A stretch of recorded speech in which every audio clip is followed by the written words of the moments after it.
და აი ნახოთ როგორი იქნება მომდევნო კვირა მერწყულებისთვის.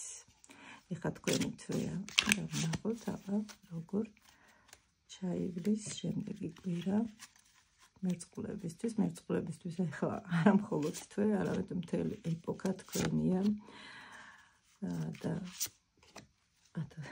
ეს მთელი 100 წლეული ჩათვალეთ რომ არის თქვენი.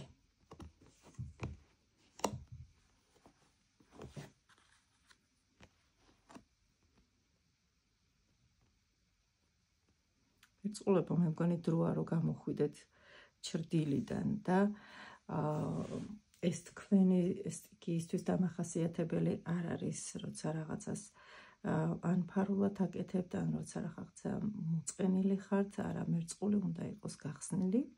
როგორც ყოველთვის ფინანსურ ასპექტში მშვენივრად ხართ, შემდეგი კვირაც გექნებათ ძალიან კარგი, შემოსავალიც კარგი მოდის.